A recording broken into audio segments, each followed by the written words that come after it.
Hello guys, welcome to the channel. India ने एक और बार श्रीलंका को डूबने से बचा लिया। इंडिया ने एक और बार श्रीलंका को $1 बिलियन का लोन दिया है और वो हम रुपये में देखें तो वो हो जाते हैं तकरीबन 7,700 करोड़ रुपए होते हैं। इंडिया ने इसी साल में श्रीलंका को अराउंड $2.4 बिलियन का लोन दे चुके हैं और ऐसा नहीं है कि श्रीलंका को ये पैसे इंडिया को वापस नहीं करने होंगे। थोड़े सालों बाद श्रीलंका को भी ये लोन के पैसे वापस देने होंगे। श्रीलंका वैसे भी कोरोना के बाद काफ़ी वीक हो चुका था। श्रीलंका की इकोनॉमी वैसे भी डूब गई थी और श्रीलंका ने हमारी बात ना सुनकर चाइना से लोन उठा लिया और फिर चाइना के ट्रैप में फंस गया। जानते हैं आगे वीडियो में कि इंडिया ने श्रीलंका को वापस लोन क्यों दिया है। आज के समय श्रीलंका काफ़ी बुरे दौर से गुजर रहे हैं क्योंकि श्रीलंका को अभी पैसों की काफ़ी ज़रूरत है, क्योंकि श्रीलंका की इकोनॉमी डूब गई है और कोविड की वजह से श्रीलंका की इकोनॉमी काफ़ी डैमेज हुई है और श्रीलंका ने चाइना से इतनी लोन ले ली है कि अब वो उसे वापस नहीं कर पा रहे हैं। फिर चाइना ने क्या किया कि चाइना ने श्रीलंका का हम्बनटोटा पोर्ट 99 साल के लिए लीज पर ले लिया और चाइना के ट्रैप में फंस गए। अब हुआ यह है कि श्रीलंका की ऑर्गेनिक फार्मिंग भी अब तो बंद हो गई थी और टूरिज्म भी कोरोना की वजह से चौपट हो गया है। अब श्रीलंका में हालात ऐसे है कि श्रीलंका की करेंसी डॉलर के सामने बहुत ही गिर चुकी है।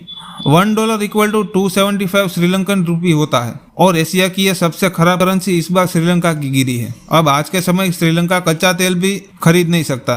रशिया यूक्रेन वॉर की वजह से कई देशों की इकोनॉमी बर्बाद हो चुकी है और श्रीलंका भी उन्हीं में से एक है। रशिया यूक्रेन वॉर की वजह से क्रूड ऑयल के प्राइसेस में इतना उछाल आया है कि उसकी वजह से श्रीलंका जैसे देश क्रूड ऑयल को अफोर्ड नहीं कर पा रहे हैं। श्रीलंका क्रूड ऑयल इंडिया से ही परचेस करता था और वो भी सॉफ्ट लोन के जरिए, पर सिंस रशिया यूक्रेन वॉर की वजह से श्रीलंका को काफी नुकसान हुआ है।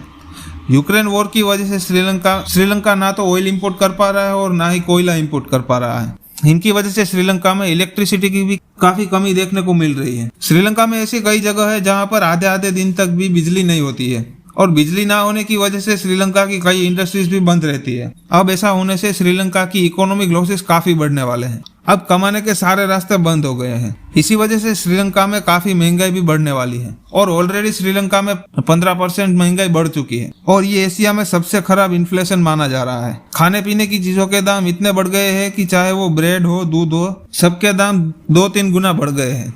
अब आज के समय श्रीलंका के पास ना तो इतना फॉरेन रिजर्व बचा है कि वो ऑयल इंपोर्ट कर ले।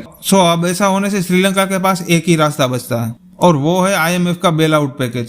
जब तक श्रीलंका IMF का बेल आउट पैकेज नहीं लेता तब तक उनके पास पैसे नहीं आएंगे और फिर श्रीलंका के लोगों का गुस्सा भी बहुत ज्यादा बढ़ रहा है क्योंकि लोगों के पास काम की कमी है। और आप इमेजिन करिए कि एक देश में लोगों को आधे आधे दिन तक बिजली भी नहीं मिलती, पेट्रोल पंप पे जाए तो पेट्रोल और डीजल नहीं मिलता और खाने पीने की सामान्य चीजों के भाव 2-3 गुना हो गए हैं। ऑब्वियस सी बात है कि लोगों का गुस्सा बढ़ेगा ही। इसी वजह से श्रीलंका के पास एक ही रास्ता बचता है और वो IMF का बेल आउट पैकेज है। अब जब तक IMF श्रीलंका को पैकेज नहीं देते था तब तक इंडिया ने श्रीलंका को $1 बिलियन का लोन दे दिया और वो भी लाइन ऑफ क्रेडिट के रूप में। और श्रीलंका की सरकार इन पैसों को चाइना की लोन की पेमेंट करने के लिए भी यूज नहीं कर सकती। ये पैसा सिर्फ इंडिया से क्रूड ऑयल और दूसरी सामान्य चीजें परचेस करने के लिए ही यूज कर सकते हैं। श्रीलंका की टूरिज्म इंडस्ट्रीज को तो कोविड ने काफी पहले ही बर्बाद कर दिया है और रशिया यूक्रेन वॉर की वजह से श्रीलंका में जो भी टूरिज्म इंडस्ट्रीज थी वो भी चौपट हो गई हैं क्योंकि श्रीलंका में जो भी टूरिस्ट आते हैं उनमें से कई सारे टूरिस्ट तो रशिया, यूक्रेन और पोलैंड जैसी कंट्रीज से ही आते हैं।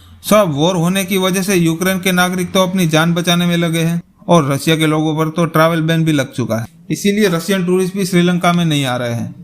इसमें एक बात अच्छी हुई कि श्रीलंका अब चाइना के इन्फ्लुएंस से काफी बाहर आ चुका है और अब श्रीलंका का झुकाव इंडिया की तरफ बढ़ रहा है और इंडिया अभी श्रीलंका की काफी हेल्प भी कर रहा है क्योंकि जब श्रीलंका को हेल्प की जरूरत थी तब चाइना ने उनका हम्बनटोटा पोर्ट भी छीन लिया और चाइना लोन की पेमेंट के लिए भी उन पर प्रेशर बना रहा था।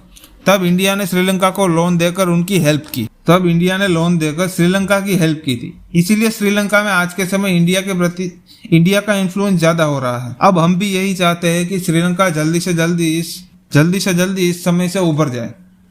सी you in the next video. अगर आपको वीडियो इन्फॉर्मेटिव लगा हो तो चैनल को जरूर सब्सक्राइब करें। Thank you.